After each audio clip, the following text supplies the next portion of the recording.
Okay. Welcome, everyone, to another episode of Broken Families, where we host conversations on divorce, parental alienation, and high conflict relationships. My name is Andrew Faulkner. And I'm Barbara Lapointe. Today, we are going to discuss empowerment. How do you bounce back when you've hit rock bottom? And who better to lead this conversation than our friend, Pat? Pat is an internationally recognized empowerment coach. She specializes in setting up healthy boundaries and challenging the stories that we tell ourselves, and really complete personal honesty. She is the author of the book, The Practical Guide to Figuring Yourself Out, how to go from stuck to star in your life. So without further ado, welcome, Pat. Good morning. Good morning. Thank you. Thank you. It's fun to be here. I appreciate that. Absolutely. It's really, honor to have you here. Can you tell us a little bit more, just open up to your practice, empowerment coaching, and becoming the nucleus of your life? What's that about, Pat? This is a bit new. Become the nucleus of your own life.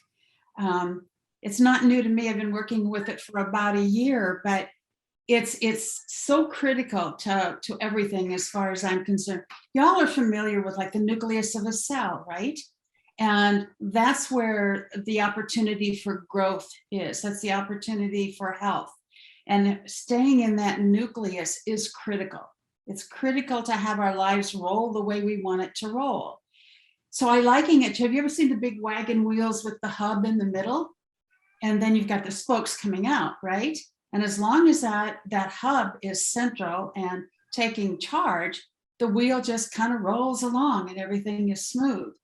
But as soon as we leave that and start going out on one of those spokes to any kind of thing that takes us away from centering on ourselves, then that wheel gets wonky and you're going to get whoop, whoop. It's just not going to roll right. Okay. And it's very, when I say this to some people, they say, well, isn't that selfish or self-centered? My answer to that is no, because you can't give what you don't have.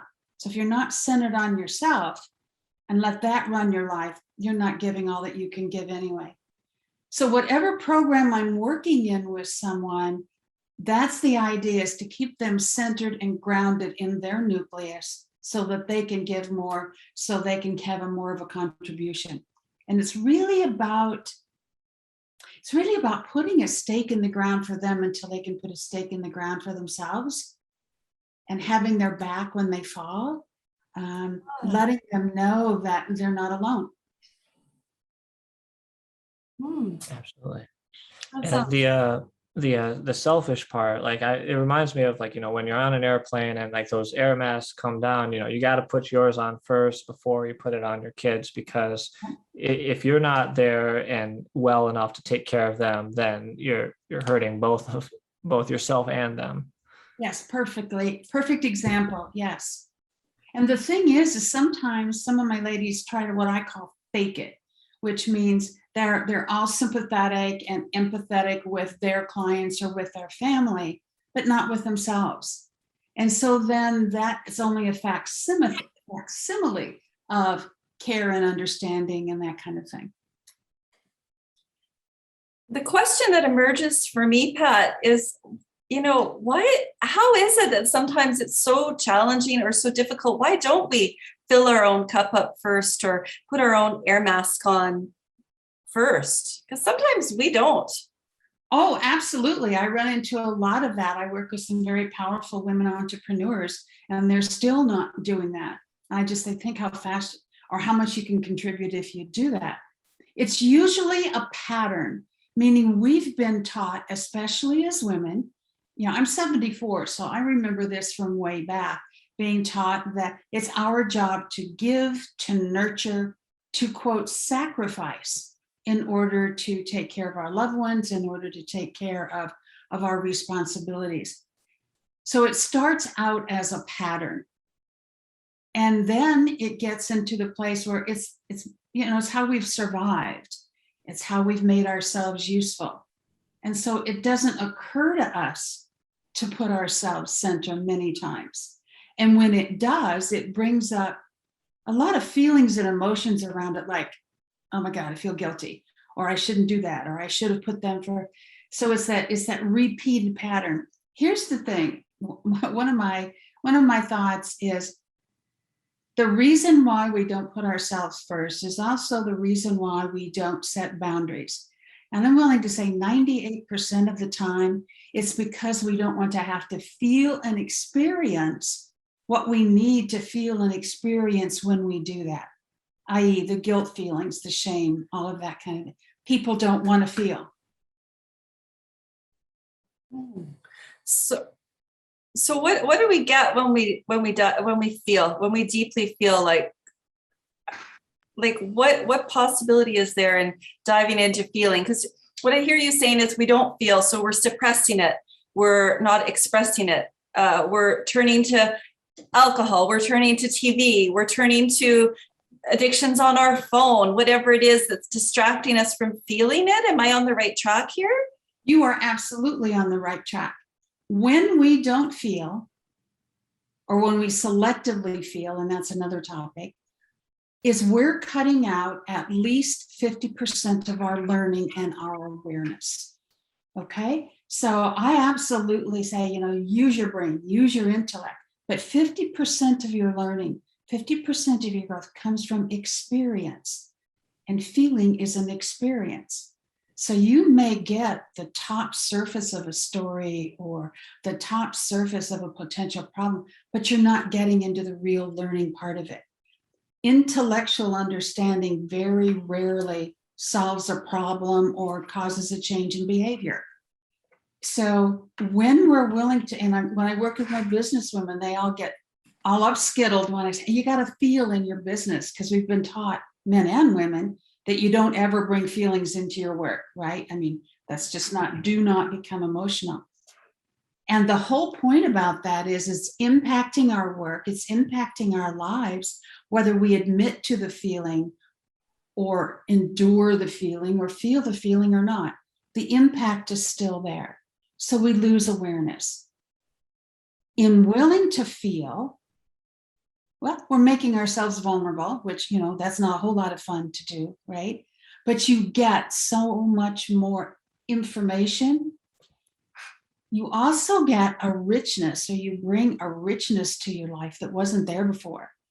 When you're willing to feel the uncomfortable parts as much as the fun parts, there's a real balance there. You open up a whole new venue for yourself. Wow. I mean, how do you know when you've come out the other side and you've felt it all through? Like, that's a question I really want to know, because I'll use myself as an example that I feel a lot. If you ask me to cry something out, well, I can really cry. But like, when have you felt it out and you come out the other side to those gifts that you were saying or That's a great question, because there's a difference between really feeling the feeling and getting the learning from it and expressing the feeling. When you're crying it out and can just cry and cry, that's you expressing the feeling. And then usually what happens with people, then they're done with it. They think they're done and they shut it down. Okay, I cried it out. All's good. Probably not, because we think we're finished. And it's about being willing to sit in that experience or that feeling long enough to really get it in your guts. Huge point of difference that you just created for us, Pat. Wow. And in that sitting in the experience is where you get the learning. Now, I'm not telling you not to express the feeling, cry, go on a rant, beat a pillow on the bed if you need to, but just know that's not the end. That's not the end. There's more juice there for you. That really deepened it. That really deepened it. And so one of the things that I heard you say is that we get to tap into awareness when we do this. Yes. I also have this thing that I call it the awareness paradigm, is that you can't do anything about anything if you're not aware that it's going on, right? So if you're not aware that there's more to feelings than expressing them or crying it out, what are you going to do? We don't go looking for something that we don't know we've lost, right? So you don't know to go into it deeper and experience it. So for me, everything's about awareness, getting that awareness first. About anything, actually. How do you go about building that awareness, considering how do you describe colors to a blind man? How do you describe music to a deaf person? It seems like it would be such a huge challenge to try and really get that experience, especially if there's underlying traumas or frustrations that lead to, you could say, inhibiting our perception. Yep. So you brought up a couple of really great points. Yeah, if there's trauma there, and I work with people in trauma a lot, it's like, oh, hell no, I am not going there. I've been there, done that, forget that noise, right? This is another part that comes in. Human beings are meant to collaborate. Human beings were not meant to be lone rangers. Okay, and so the way you can begin to have that awareness, I do that a lot with my people, get some support around it. Okay, it can be as simple as me saying to my daughter, please remind me if you see me swearing in front of your daughter. Okay, I don't have an awareness that I'm doing that. It's kind of a silly example, but sometimes we need that outside person to call it to our attention with love, not with a pointy finger or that kind of thing.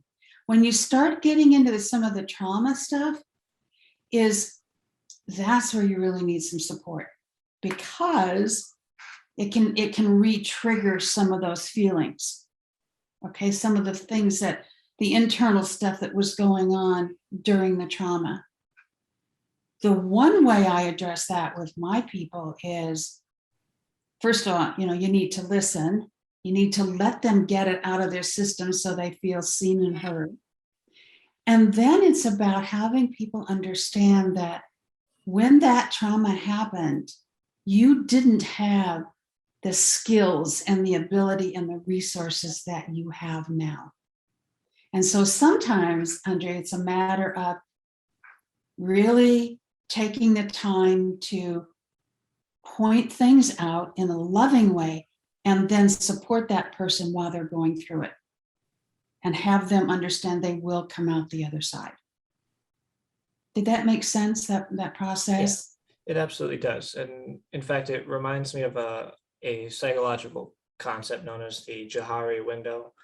Basically, it's a matrix where, the top side would be what I know about myself, what I don't know about myself, followed by what people know about me and what people don't know about me. So it creates like 4 nice little boxes, Okay. what I know and what they know about me, what I know, what they don't know about me, what I don't know, but what they know about me, and what I don't know and they don't know. And the whole idea is it's moving things from those boxes into what you know and what they know about you. So that way there's a greater clarity, a greater understanding, so that way, not only your community understands and loves you better for who you are, but we are able to do that for ourselves as well.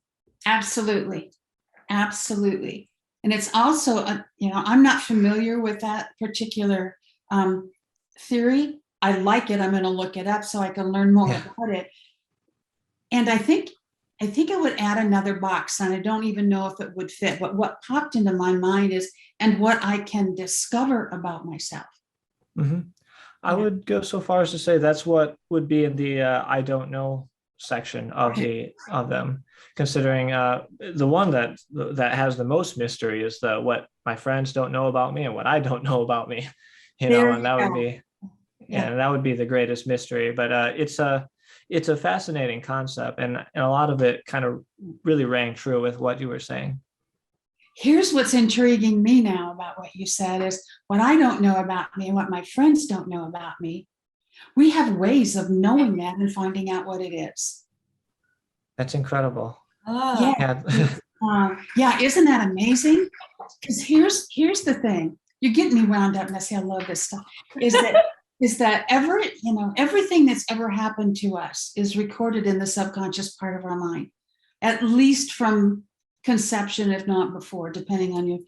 But it's all there. And under certain circumstances and with certain techniques, it is recallable, especially if there's a reason why you need to know that. And I'm not going to tell you it's always, oh, you just need to know it so it pops into your head. No. When there's a reason to know that, you can get there. And it's some things, well, I don't want to go into the whole detailed thing, but there are ways to tap into the subconscious part of your mind that you can get those answers. And if you're looking for something really deep or even something really traumatic, probably you can't go there by yourself, because of course our minds protect us from things that we're not able to handle. But it's still recallable, and you can use it once you get that. And it may be a matter of dealing with whatever that thing was or the trauma it caused, but then you can use it. I'll give you an example of that. I'm board certified medical hypnoanalyst. So, this was like a 2-year internship and all of that. I had a client at one point, a young lady that came into the office and was not able to have sex with her husband. And it seemed like all of a sudden something had been triggered. And what they said to me is, I think it has something to do with the fact that she was raped when she was 13. So we dug into that and come to find out the part that she forgot about that was that it was not one person that raped her. It was a gang rape. So there were like 6 or 7 guys. That changed the whole picture, because she was going, I should have been able to stop it. I should have been. But when you're talking one-on-one, that's maybe one thing. But when you're talking 6-on-1, come on. So what she could do then, how she used that, was to rid herself of the guilt that she had because she couldn't stop it, and had brought it along with her now that it wasn't okay to enjoy sex because she didn't stop it before. But that's something she didn't know she had completely wiped out. So yeah, there's ways to get to that. Absolutely. That's a very powerful example. It was, yeah. And that doesn't mean, okay, I got it, I understand it, and she was off and running. There's repair work to do and all of that, but that awareness of anything is so critical, I think. Mm-hmm. I thought you are raising a good point to sometimes that we do need support and we can't do it alone, and we can find our blind spots with someone like yourself, a partner or coach can help us feel safe to access those awarenesses or blind spots that we don't see, or traumas that are still activated in our energetic field, for example. Yeah. And it doesn't always have to be something that traumatic. Mm-hmm. Okay. It can just be I just did it, by the way. My coach, and by the way, I think every coach should have a coach. I won't work with a coach that doesn't have their own coach. I'm going to go off on another tangent there. Love it. It's called to my attention that, Pat, you don't finish your sentences. You get on a roll and you start maybe, and you don't finish the sentence, please. And I didn't even realize that I did that until he called to my attention to it a couple of times, which is why I could see it when I just did it with you guys. I did. And the thing is awareness always gives you choice. Okay. You can choose. It gives you the place to choose. Yeah. Choice is better than no choice. Well, yeah, because then you're taking responsibility for yourself and your own life. One of the things I hate, I will tell you though, is when people say, well, they have a choice. No, sometimes we don't, even though we think we should. We don't know what trauma has happened to somebody that took away their choice. Does that make sense? Absolutely. It's very compassionate as well. Yeah. Yeah. That They and don't. sometimes even the circumstances of the available choices, it might be a damned if you do, damned if you don't kind of situation. Yes, yes. And that's a place where then you can go into more, you're always dealing with that underlying trauma that caused that. But when you're aware that damned if you do and damned if you don't, and this is going to sound kind of cavalier, and I don't mean it that way, but I'll say to my client, pick one. Yeah. And whatever happens, we'll deal with it, because not making a choice is making a choice. And so it sounds kind of, I have to say, pick one already, and then we go from there. Absolutely. I agree with that. Yeah. I And mean, sometimes that's hard. Mhm. yeah, I just think if you're empowered to make a choice, you can always choose differently after too. Perfect. And that, Yes. when I got that deep down, then it freed me up to just move forward and make choices. Yes. And again, the thing that stops us from making a choice is we want to feel that it's right and that's good and it's the right one. And we don't like dealing with the feelings that might come up if it doesn't work out. Or it all goes back to this feeling thing. We don't want to feel uncomfortable feelings. Absolutely. I know it sounds really simple, and I've had it, but it can't be as simple as that. Yeah, it is as simple as that. It's just not necessarily easy to work with it. But if you think about it, I think that's pretty much the primary underlying thing we don't want to feel. That is true. So what if we flip the script and say you want to try and work with somebody, but they don't want to feel? We see this a lot with children who are estranged from their parents, where the parent is just constantly trying to reach out and whatever they're doing is not working. And now that's like a total tangential bit as far as what can they do better. But just in general, when these parents, they're trying to reach out to somebody who doesn't want to feel, how can they work with that frustration of not feeling good enough? It comes back to the individual again. So first of all, be willing to feel what you're feeling without taking it out on yourself or the kid, right? Mm-hmm. So I will tell you that my daughter was estranged from me, didn't speak to me for 6 years. Okay. And then and it wasn't the same thing about, alienation. It was a thing between us. The worst thing I could have done was to keep going to her to try to get her to talk to me. Because what we all do, but kids especially, and dig their heels in. You can't make me, and I'm not going to. So that's one aspect, is to give them some space and time. And the other thing I would say is, when she finally did call me, was to listen without judgment or criticism, because they're having their experience that we can't possibly know what's going on. And the age of the child makes a difference, but within yourself, you know what kind of a parent you are. You know what's going on. You're not going to convince that child of it. Okay, especially if they're getting information from another side. So it's about listening and giving them space without it being detrimental to give them that space. And then it comes back to the parent, which is, be careful within yourself that you don't start blaming yourself. Keep clear about what you know the truth to be, and make sure it's the truth. Right? Some of the people that I've worked with around this, they are hearing so much about how bad they were, or they're not a good mother, that, you know what, I don't care how empowered you are, that can start to mess with your mind. And you go, well, maybe I'm not. Okay, maybe I did screw up. And that's when I'd say, get some support that can keep you in tune with the truth of yourself. It's also a time when I don't know that I'd necessarily go to a friend for that support, because my friend's going to be on my side, right? That's his bottom line. So that's a time when, and I did actually, was to go for support to a professional that could see clearly and had no skin in the game. but it's also about being willing to feel those feelings. It just comes down to that, because then you don't shut down and mess yourself up. Absolutely.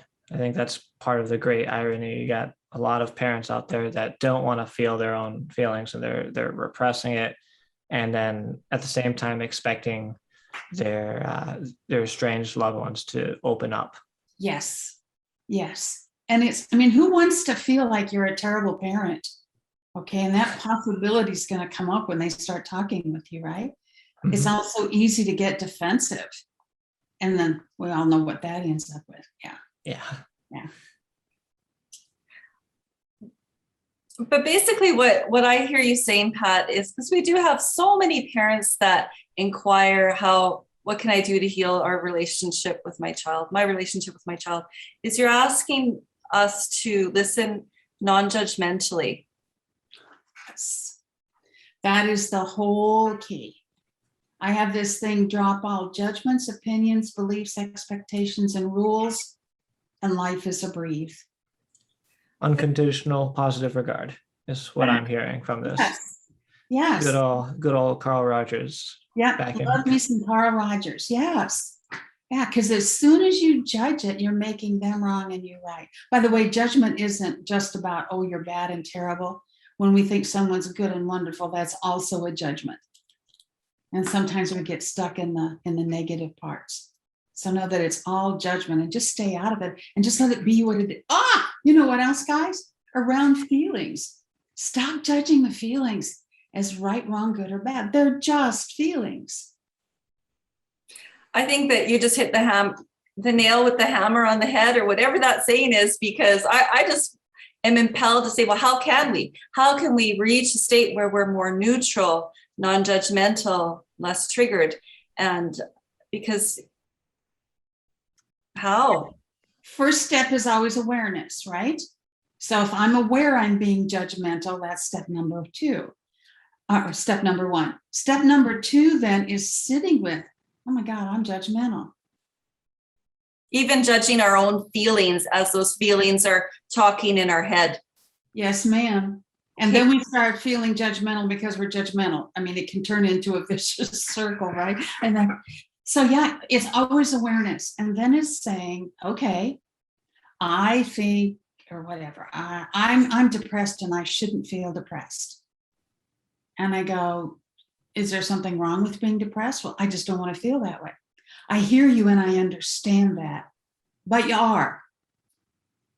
So the second one then is accepting where you're at. If we keep fighting, oh, I'm depressed, I don't want to be depressed, all it does is pounding it in harder, right? So it's awareness that you're depressed, accepting that you're depressed, experiencing beyond your brain that you're depressed. Again, that's really sitting in that feeling of depression for a few minutes. I'm not going to tell you to wallow in it for a week, right? But really getting a sense of that, and then reclaim your power around it. So if I'm sitting in this depression and just wallowing in it, I'm probably going to stay in bed. I'm not going to get dressed. I'm not going to start with then a choice. That's where the awareness gives you choice, and choose one step, one tiny thing you can do a step at a time. That's how you work with whatever it is, whether it's depression or whatever it is. If I'm judgmental about my neighbor, I don't know, my neighbor doesn't mow his lawn regularly, and that's bad. Really, that's really judgmental. And the thing is he just doesn't mow his lawn regularly.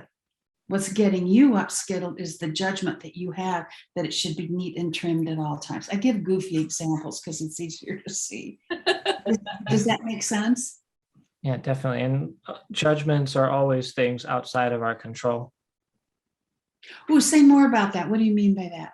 Well, I mean, like, I'm mad because my neighbor won't mow his lawn. I mean, maybe you could argue, well, I could just go and mow his lawn for him. But what I'm really upset about is that he himself is not acting in a way that I want this neighbor to act like.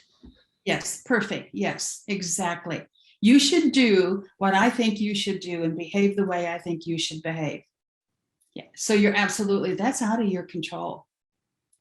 You're absolutely right. Yeah. By the way, I have this idea that control's an illusion anyway. I don't think there is such a thing as control. We like to think there is, but really, come on. You're absolutely right there. Pat, I'm going to invite you now to talk to us about boundaries, personal boundaries, because I've noticed that many of us human beings struggle with this concept of boundaries.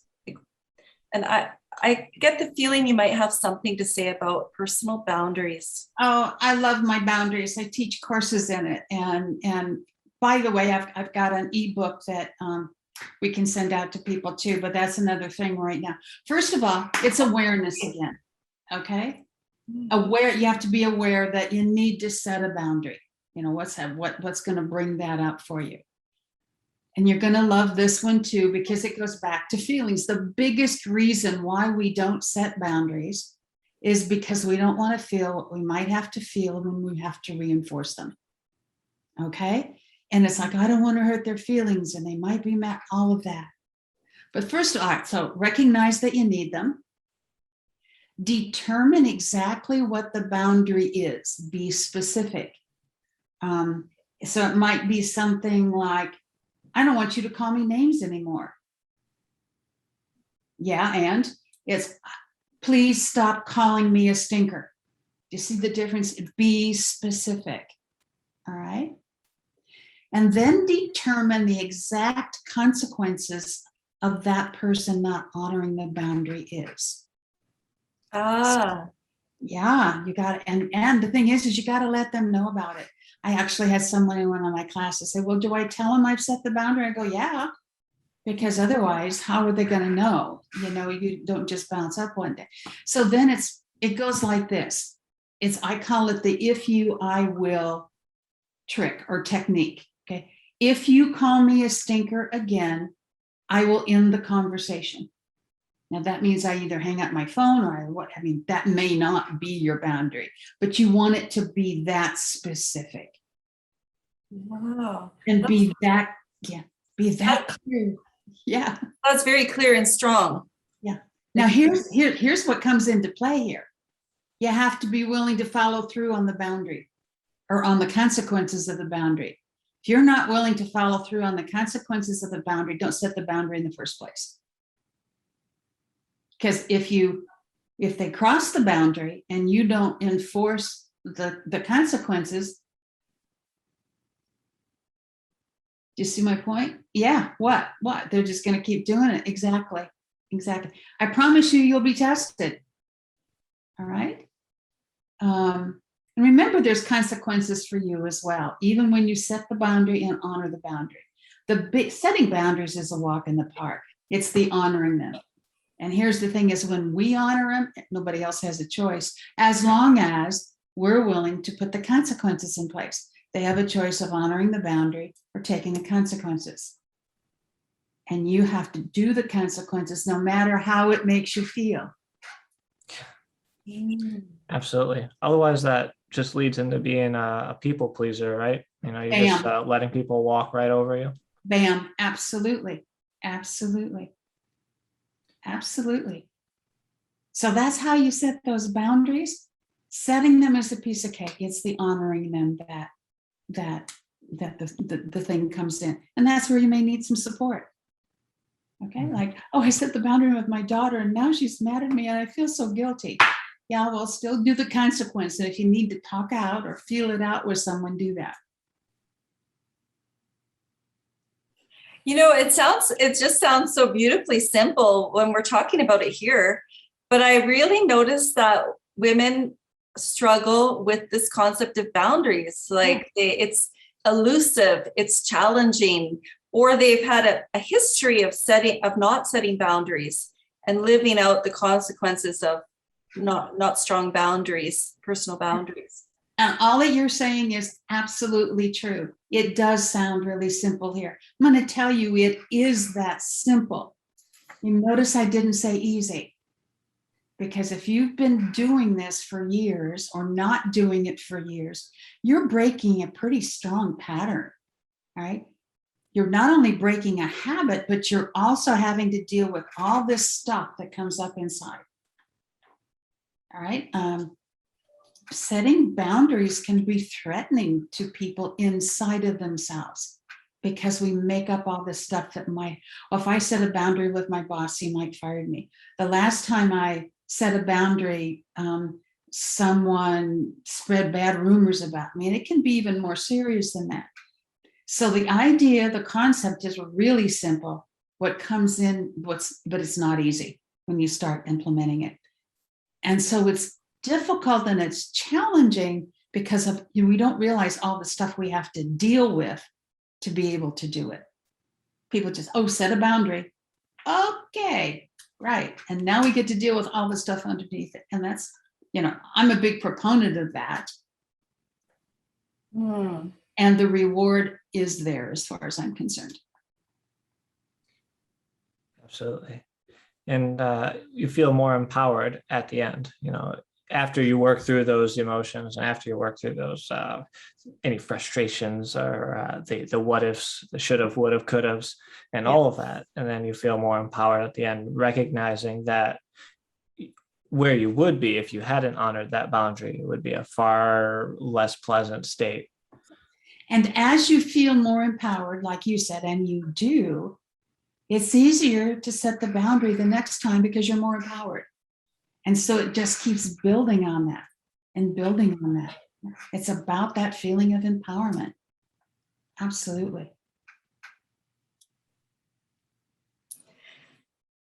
Pat, this is your interview. What would you like to talk about next? Something maybe that you're passionate about in your work, something that shows up in your practice, something that's relevant to our audience. What's our next step today, Pat?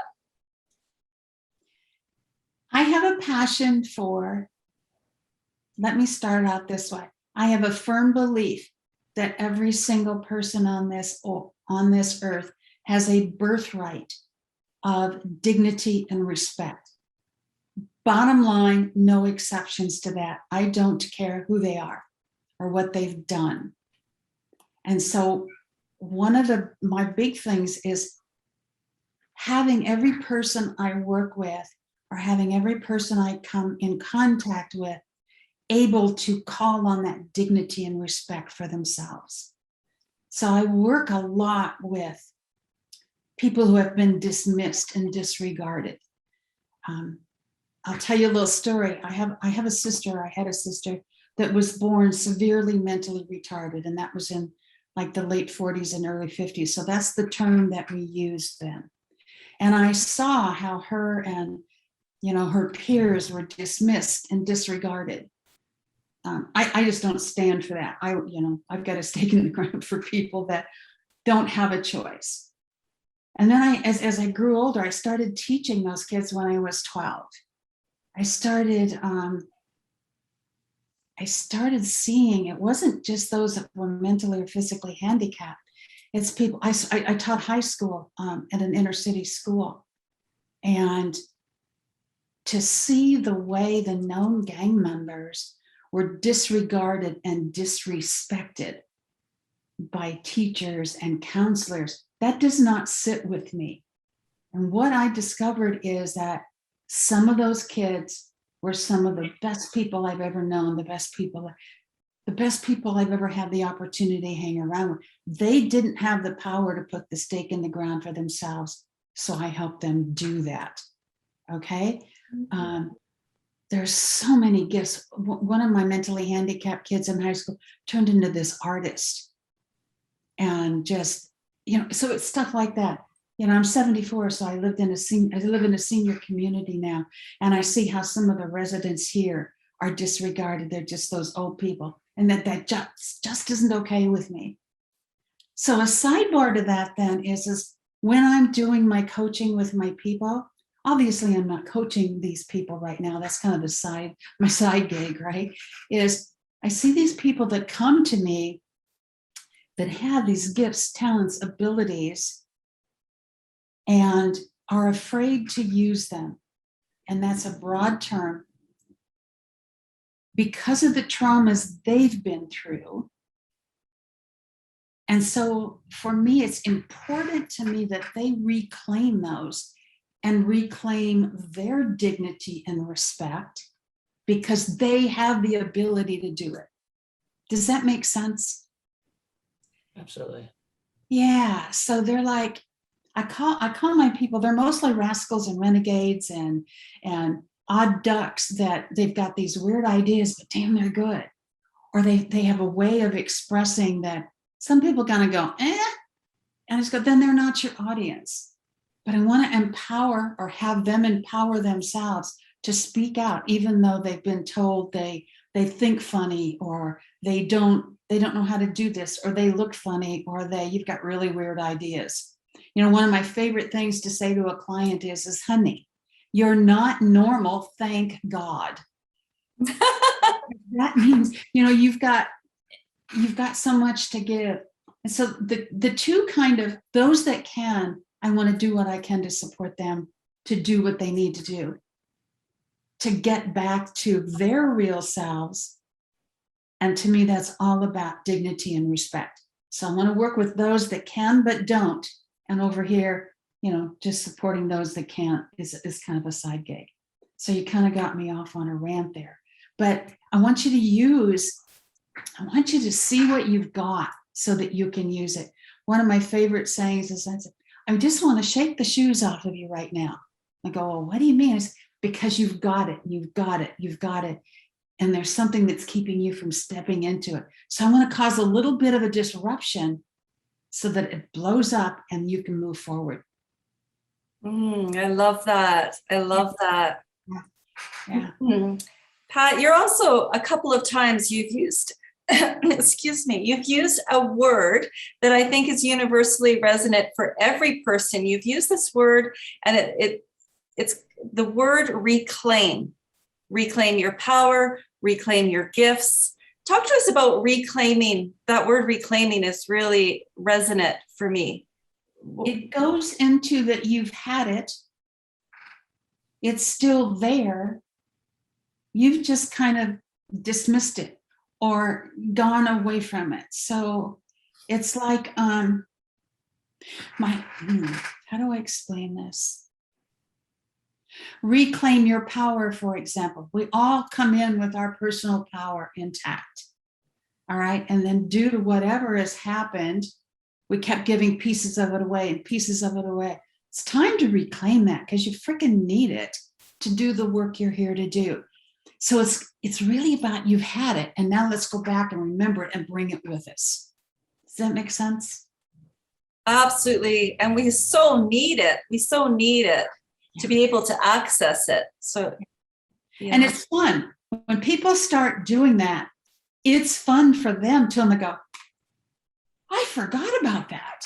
Or I'll remind them I had a gal that I was working with, amazing writer. She hadn't written in 20 or 30 years. And I said, do me a favor, just humor me. Just write me a short poem. We're not going to publish it. You don't have to put it out there. Next session, she came back with like 5 and was jumping around like a little kid because that was something that brought her joy. It reminded her that people loved it before. So it brought her respect. So that's the fun part of it. And it's not always as simple as bringing back poems, but it's, what pieces of you have you given away? There you go, bam. What pieces of you have you given away that you need to reclaim? And I got a MP4 with music behind it, that a visualization that can help you do that. But it's also something you can do in your own head. It's just, and you don't even have to know what the piece is necessarily. Just realize that we've all got pieces. So just visualize a piece, just for a second here, of you that you know that you've got missing. You may not even be able to recognize what it is, and just see it there. And then just visual that white light coming into it, bringing it back to life. I'm going quickly here, and then bring that piece back to you in your mind and absorb it. and something just shifted in you, didn't it? Yeah, I felt like an integration, even though it was so quick. Bam. Yeah, we're getting a lot of bams here. Awesome. Yeah. And so that's a simple exercise that you can do as long as you don't have to, oh, I've got to get this, but just that's a way to start. Just bring those pieces back. You'll know you're out there. I get excited about this stuff. Can you tell just a little bit? I love it. Though, right? Right. Pat, I'm going to ask you now to bring focus to a book you've written called The Practical Guide to Figuring Yourself Out. Because I'm still trying to figure it all out. I need to get this book. But what's this gift what's this book? Practical Guide to Figuring Yourself Out. Well, I'm going to tell you that was a book that I wrote in 2013, and my whole philosophy has changed since then. Okay, so the whole idea behind that was the book takes people through this process, and it's so intellectual. It's a good start if you want to stop there, so you can put some things together and kind of figure it out. What I've learned since then is something like this, to really figure yourself out. You cannot do it alone because of the things that we talked about before. What I know, what Andrew was talking about. And so while there's a lot of really cool basic concepts in there, like how the mind works, how the whole awareness grid is in there, and how it works and what you can do. All of those are really fabulous tools, right? And I still use them. Mm-hmm. But the process there, to where you start trying to put it all together for yourself, first of all, it's difficult. I've had my readers tell me. And second of all, I think we miss a lot of things when we try and do it ourselves. Okay, so it was a great book. I loved it. And I don't really talk about that book anymore from the standpoint that I've made such a shift into people taking a more active, collaborative role. It's also a great beginner book in terms of some of the concepts and some of the things to look at. So if we find ourselves led to follow you into deeper collaboration and be more active, does that involve getting out of our comfort zone? Yes, absolutely. It does. In fact, part of my whole thing is I do the best I can to keep you out of your comfort zone. Because if you're sitting in your comfort zone on the couch eating potato chips and Spam, I mean, you're just vegging, right? If you really want to go for it, if you really want to move forward and better yourself, I said that there needs to be some disruption. I don't want you comfortable. I want you to be wormy and squirmy and go, okay, what's the next step? I have a friend, and she says, and her thing to her people is, if you're comfortable in your comfortable zone, you're playing too small. Right. Yeah. And so it's about getting uncomfortable. Let's see what's out there. Let's see what's next.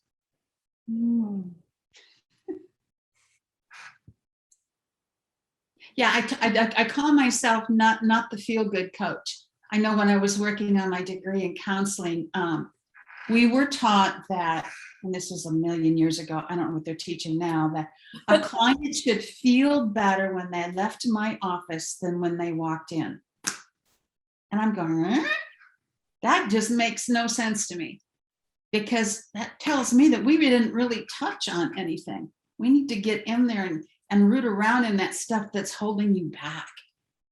And so to feel better when you leave than when you walked in, not really. And sometimes it won't be as uncomfortable as others. But yeah, you have to be willing to be uncomfortable and maybe not feel so good when you leave. Have some things ruminating in your head. Very appealing. Very appealing. Andrew?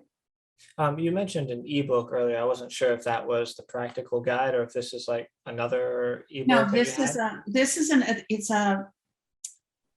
it's only like 62 pages. It's called Hold It Right There. It's not published. We do it through, we send people the download and all of that. If you want a copy of that book, all you have to do is it okay to say this now? Yeah. Is to send an email to support@pathoniotes.com and ask them to send you a copy of the Hold It Right There book. And it's a boundaries primer. Okay, it's a very basic thing.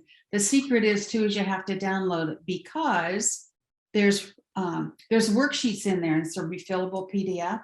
And so you actually get worksheets at the end of each chapter to reinforce what's being taught. But again, the way to get that is to support@pathoniotes.com and just ask for it. You know what else? Request a copy of the boundaries scorecard at the same time. Cool. And what that is that's, you can go through and check, oh yeah, here's a boundary. Oh, I'm doing really well here. It's a way to track yourself and see how you're doing around setting and honoring boundaries. So just ask for both of them. She'll send them right out to you. Definitely. Very appealing, very resourceful. I mean, I'm going to pose one last question for you. Sure. And I don't know where this question is emerging from, but can you chat with us about hope? Like, what hope might I have coming into your practice, or what hope is possible for us humans? I won't say women. For us, just us human beings. Yeah, that's a great question that I haven't really thought about before. So thank you. Perfect. I think we all have hope when we go to work with someone else. It's just like, oh God, please let this be the one. Please let this be the one. That kind of thing. Hope is part of what spurs us on. Hope goes along with faith for me. The hope that it's there, but also the faith that it's there, trusting in that. I have people that come to me that feel hopeless. So helping them to connect with maybe that little bitty spark of hope that brought them in the first place. I mean, there had to be some, I don't care how small it was, it had to be something. Okay. We get disappointed a lot. I'm clear about that. And then the hope kind of goes down the drain. This is just hopeless. I'm never going to find. Yeah, I don't know what else to say about that. If you've got a more specific question, I'm willing to answer it. But I want to thank you because you brought up something that I hadn't really thought about before. I'm convinced, though, that you have to have at least a piece of it in order to seek help or to seek collaboration to begin with. Very, beautiful response, and thank you for that. Well, of course. Very valuable. Good.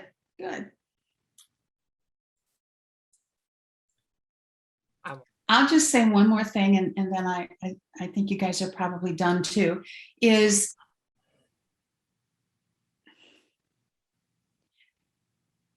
start on your journey, because what it's going to do, even if it's just a tiny step at a time, it's going to start bringing you more what I call deep satisfaction and more fulfillment. And it may not be all at once. It won't be all at once. But the more you go on that journey, the more you're willing to look and see and embrace yourself, embrace your essence, the more deep satisfaction and fulfillment you're going to feel. And then in turn, you're going to have a bigger impact on your life as well as others. Beautiful. Beautiful place to end our conversation today. Thank you, Pat, for that. You guys, thank you. This was fun for me. Mm-hmm. This was fun for me. And this was a little bit different than most podcasts for me. So thank you for letting me just talk for a while. I feel heard, and I hope people got something out of that. So thank you to both of you. Absolutely. And thank you for the wisdom that you brought on board. If listeners wanted to reach out to you, learn more about your practice, or maybe even work with you or collaborate with you, what would be the best way for them to do so? Do that send an email to the address that I gave before, support@pathoniotes.com, and we will set you up with a 30-minute strategy call. I mean, we don't charge for that. And in that call, we get to know each other a little bit to see if they want to work with me or if I want to work with them. It's a two-way street. So the best way to do that is support@pathoniotes.com and ask to be set up for a strategy call with me. Right on. Alrighty. Well, it looks like that's all we have time for today. Once again, everyone, thank you for taking the time to